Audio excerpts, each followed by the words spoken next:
Hi, I'm Angela from Arch Enemy, and you're watching Chaos Motherfucking TV.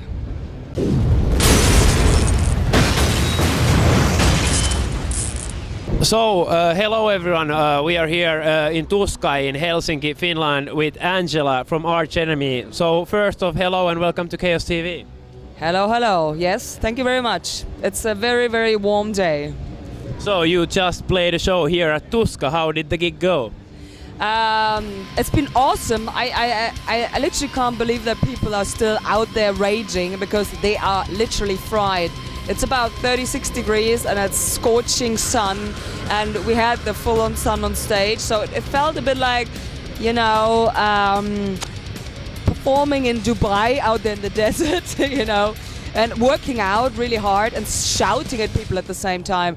But it's been awesome. I mean, I think it's quite painful for Charlie and Daniel because they're gonna be playing with the beggars now at 7:30 in the tent, and they didn't look too healthy. But I had a blast because people were there and people were going for it. So you have played in Finland like many times before. So do you have like any memorable shows you would like to share with us? I mean, yeah, we've played a lot of really cool shows, but I mean, I love the most fave show really was when Tuska was in the Helsinki town, because it's a beautiful park, it's a beautiful city, and you just kind of walk out and you can just sit right in a cafe.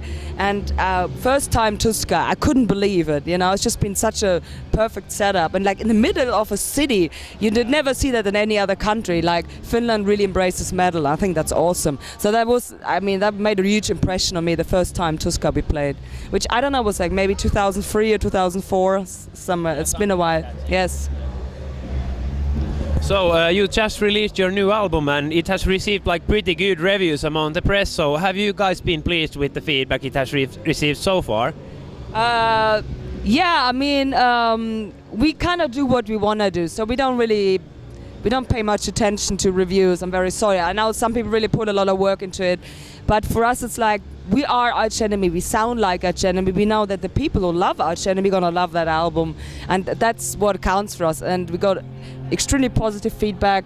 We did like a hell lot of festivals this summer, a lot of them actually headline. We got extremely great response, like huge crowds, fists up in the air. So this is kind of like, that's the real sort of feedback that we want, you know. People out there love it, and that's all that matters to us. If somebody's been sitting in the basement for too long and kind of being a bit bitter about and finds something wrong with the album, it doesn't really affect us, you know. It's about the real life, and the real life for us is out there being able to play live, and this has been really successful. So do you think that this album has like gotten you into the next level basically? I think, yes, the album and our absolutely relentless working ethic, because we never take time off. We're out there every year and pounding it. All the festivals, and then now we're gonna go. We play the last festival mid-August, the Summer Breeze, and then we go straight to America and just start a headline tour there for 4 weeks. Then we go to Japan, and we're gonna play India for the first time. Then we get on a European headline tour. So it's just like we really believe, we love what we do and we believe in it, and we're just out there all the time. And this is the way to reach people. It's metal, it's a real music. It's not really a music that's being played on radio, except Finland. You guys are cool.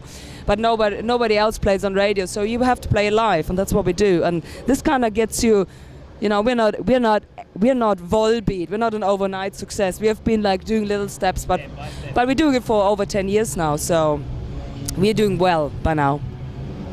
So how do you usually like spend the time on the road, like while killing times? Are you gamers yourself, or?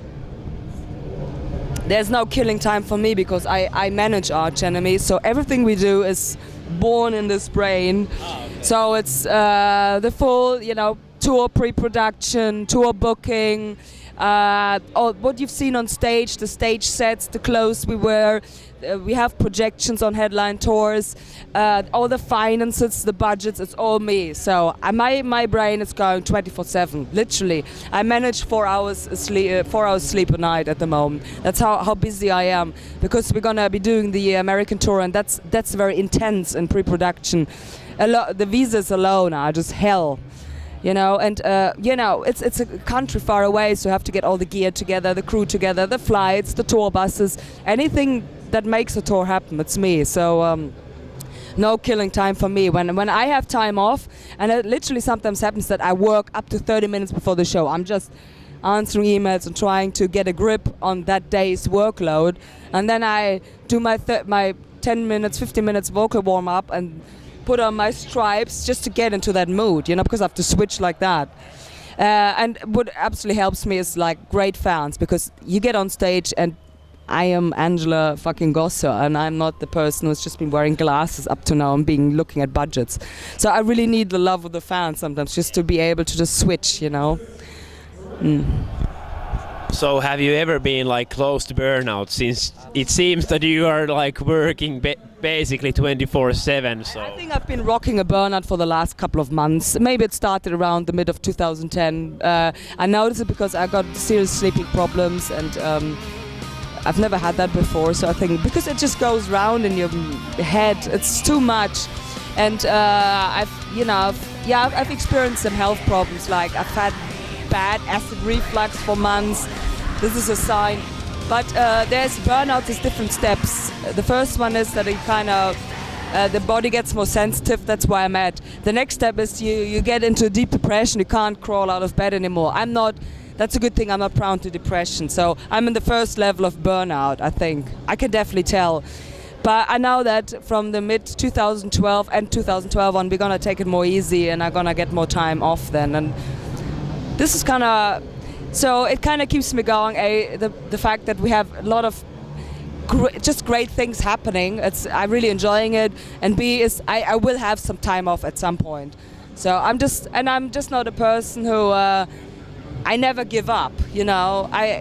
No matter how shit I feel, I'm always gonna get on that stage. No matter if I'm sick or tired, or if I just had a panic attack 10 minutes ago, I don't care. I get up on the stage, you know. So it's, I think the way I am, I'm a fighter. Sometimes it's a bit my worst enemy, because I don't know when to stop. And I probably should have stopped a while ago, but I'm just gonna get going. So yeah, I think I'm in the first stages of burnout, but I'm still got enough energy to do it. Yes. So if I am like understand correctly, you're always like eating very healthy and living a healthy life. So is it easy like to get those foods on the road, since you are a vegetarian? I'm not a vegetarian, I'm a vegan, and I actually got a whole bunch of food allergies on top. I'm histamine intolerant, and histamine is something that's on a lot of fruits, for example. So I have to be very, very picky with what I eat, and that sometimes is a problem, you know, because sometimes I can't even get a baked potato, you know. It's just like white bread and some rotten vegetables, and you're like, I don't want to eat white bread. So sometimes I go without food. I rather fast. The upside is I never gain weight on tour. Like everybody else gets really fat, and I'm like really skinny at the end of the tour, you know. But for me it's like I eat to live, not the other way around. So I can actually make that choice, saying I rather do not eat that pizza because I know it's gonna do real bad things to me, like a rash, and it's very unhealthy. I rather just eat 2 apples and be done with it. I'm not governed by food. A lot of people are. They're totally dominated by the need to eat food. And yeah, that's another part of my discipline. I can just say, okay, I'm not gonna eat. But I notice it at the end of the tour. I have to be careful that I don't drop below 47 kilos, because then I get physically weak, you know. So 47 is my absolute lowest level, where I'm very skinny. And yeah, if I notice that, I just have to like say, you gotta bring in some food. Give me I'd rather have 2 spoons of olive oil before I get skinny, you know. Yeah. So yeah, it's tough sometimes. So you have toured like almost all over the world, so you have eaten also in a lot of different places, but are there like some places where you have gotten like food that is like so horrible that you cannot even eat it? And which places? Yeah, there are places like that. There's countries who do not understand vegetarian or vegan food, and they basically give you a piece of raw tofu, which is like some sort of the consistency in the taste is very disgusting when it's raw and unboiled. And then there's places like, for example, Legacy Fest in Dessau. They really do not know how to cook, it seems, because anything they cook is dead. You know, when you think, yeah, that was a piece of potato, and you put your fork and it just disintegrates. The same goes with the mushy piece. They're really fucking mushy. And everything else is just the broccoli. When somebody boils broccoli for 30 minutes, you do not want to eat that broccoli. So it's uneatable from the taste, you know. So I always have like my emergency banana somewhere. I pull out of the pocket, you know. And yeah, that sometimes gets me over a day. But yeah, sometimes food is very bad. I just say, bring me a bag of carrots. I just had that actually in Bulgaria, Kavana Rock Festival. I didn't find anything to eat, so I just had a big bag of carrots. That's what I ate all day. Okay. Well, I had a lot of vitamin A that day, and carotene or whatever's in there. Yeah. So, thank you really much Well. for the chat, and good luck for the future. Anything you want to say as a closer to your Finnish fans? Absolutely loving Finland. It's a beautiful country with beautiful people, and it's probably the most metal country in the world because they even play metal on the radio. Like I've walked through town yesterday, lots of metal shirts. So you guys absolutely fucking rock, pure fucking metal right here. Thank you so much.